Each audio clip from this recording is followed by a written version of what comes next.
જાન્યુઆરી મહિનાના બીજા સપ્તાહમાં રાજકોટ ખાતે આયોજિત વાઇબ્રન્ટ ગુજરાત રિજનલ કોન્ફરન્સ અંતર્ગત કચ્છ જિલ્લાના ડિસ્ટ્રિક્ટ લેવલ વાઇબ્રન્ટ પ્રોગ્રામનું આયોજન તારીખ 2 જાન્યુઆરી 2026ના રોજ ગાંધીધામમાં doctor Baba Saheb Ambedkar convention centre ખાતે કરવામાં આવ્યું છે.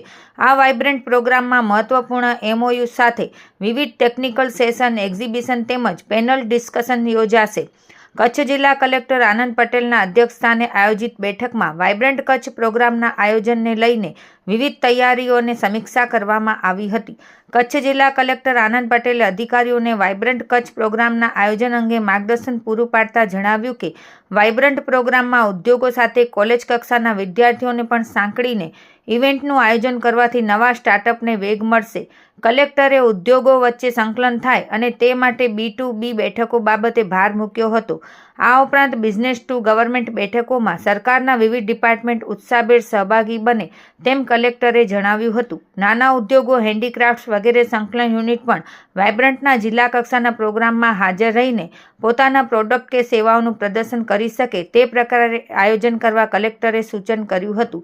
અત્રે ઉલ્લેખનીય છે કે ગાંધીધામ ખાતે 2 જાન્યુઆરી 2026ના રોજ આયોજિત વાઇબ્રન્ટ કચ્છ ડિસ્ટ્રિક્ટ પ્રોગ્રામમાં Gandhidham chamber of commerce event partner તરીકે જ્યારે Deendayal port trust venue partner તરીકે જોડાયા છે.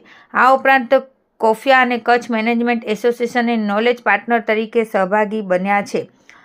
આ બેઠકમાં નિવાસી અધિક કલેક્ટર DP ચૌહાણ, ઇન્ડસ્ટ્રીઝના જોઈન્ટ કમિશનર હિમાંશુ મેવાડા, જિલ્લા ગ્રામ વિકાસ એજન્સી નિયામક નિકુંજ પરીખ, ગાંધીધામ મ્યુનિસિપલ કોર્પોરેશનના નાયબ કમિશનર મેહુલ દેસાઈ, તમામ પ્રાંત અધિકારીઓ, જિલ્લા ઉદ્યોગ કેન્દ્રના ઉદ્યોગ અધિકારી, ગાંધીધામ મ્યુનિસિપલ કોર્પોરેશનના નાયબ કમિશનર સંજયકુમાર રામાનુજ, જિલ્લા ઉદ્યોગ કેન્દ્રના ઉદ્યોગ અધિકારી ભરત નકુમ, નાયબ પોલીસ અધિક્ષક મુકેશ ચૌધરી સહિત અધિકારીઓ ઉપસ્થિત રહ્યા હતા.